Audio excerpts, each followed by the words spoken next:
ശാരീരികാരോഗ്യം എത്രത്തോളം പ്രാധാന്യമാണോ അത്ര തന്നെ പ്രധാനപ്പെട്ടതാണ് മാനസികാരോഗ്യവും. മറ്റേതൊരു മനുഷ്യാവകാശത്തെയും പോലെ അതേ ഊർജ്ജസ്വലതയോടെ ഉയർത്തിപ്പിടിക്കുകയും സംരക്ഷിക്കപ്പെടുകയും ചെയ്യേണ്ടതാണ് മാനസികാരോഗ്യവും. മാനസികാരോഗ്യം നമ്മുടെ മൊത്തത്തിലുള്ള ആരോഗ്യത്തിനും ക്ഷേമത്തിനും അത്യന്താപേക്ഷിതമാണ്.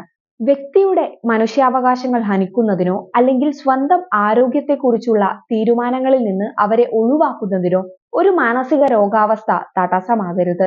മാനസികാരോഗ്യം നിലനിർത്താൻ നാം ചില കാര്യങ്ങൾ ശ്രദ്ധിക്കേണ്ടതുണ്ട്. ദിവസവും കുറച്ചു നേരമെങ്കിലും മാനസിക പ്രയാസമുണ്ടാക്കുന്ന ചിന്തകളിൽ നിന്ന് മാറി നിൽക്കുക. സന്തോഷമുണ്ടാക്കുന്ന ചിന്തകൾ മനസ്സിലേക്ക് കൊണ്ടുവരിക.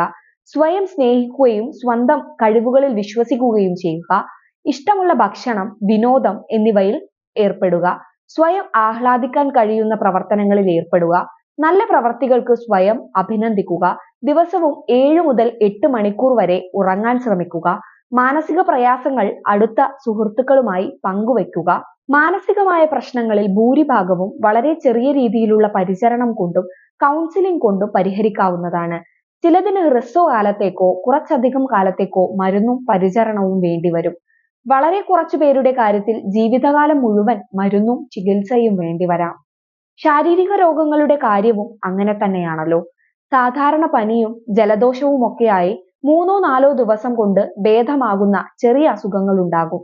ഏതാനും ആഴ്ചകളോ മാസങ്ങളോ മരുന്ന് കഴിക്കേണ്ട അസുഖങ്ങളും വരാം. വളരെ കുറച്ചു പേർക്കെങ്കിലും ആജീവനാന്തം മരുന്ന് കഴിക്കേണ്ട രോഗങ്ങളും ഉണ്ടാകാം. ശരീരത്തിന്റെ അനാരോഗ്യത്തിന് ഒരു മരുന്ന് കഴിക്കണം എന്ന് പറയുമ്പോൾ എല്ലാവരും അത് ഉൾക്കൊള്ളുകയും പാലിക്കുകയും ചെയ്യും. എന്നാൽ മനസ്സിന്റെ ആരോഗ്യത്തിന് വേണ്ടി ആ മരുന്ന് കഴിക്കണം എന്ന ഡോക്ടറുടെ ഉപദേശത്തിന് പലപ്പോഴും അതേ പ്രതികരണം ആയിരിക്കില്ല ലഭിക്കുന്നത്. മനോരോഗങ്ങൾ ശാരീരിക രോഗങ്ങൾ പോലെ തുടക്കത്തിൽ തന്നെ ചികിത്സിച്ച് മാറ്റാവുന്നതാണ്. മാനസിക രോഗങ്ങളോടുള്ള സോഷ്യൽ സ്റ്റിഗ്മ മാറ്റണം. ബുദ്ധിമുട്ടുകൾ അനുഭവിക്കുമ്പോൾ സൈക്കോളജിസ്റ്റ്, മറ്റ് മനോരോഗ വിദഗ്ധരെ ബന്ധപ്പെട്ട് ശാസ്ത്രീയമായ ചികിത്സകൾ ലഭ്യമാക്കണം. മാനസികാരോഗ്യം ഒരു സാർവത്രിക മനുഷ്യാവകാശമായി കണക്കാക്കുന്നുവെന്ന് ഉറപ്പാക്കാനുള്ള അറിവും വിഭവങ്ങളും കഴിവും നമുക്കുണ്ട്. ഇത് വിദ്യാഭ്യാസത്തിലും അവബോധത്തിലും തുടങ്ങേണ്ടതാണ്. മാനസികാരോഗ്യത്തെക്കുറിച്ചുള്ള ചർച്ചകൾ തുറന്നതും വിവേചനരഹിതമാക്കി മാറ്റുന്ന ഒരു സംസ്കാരം നാം വളർത്തിയെടുക്കണം.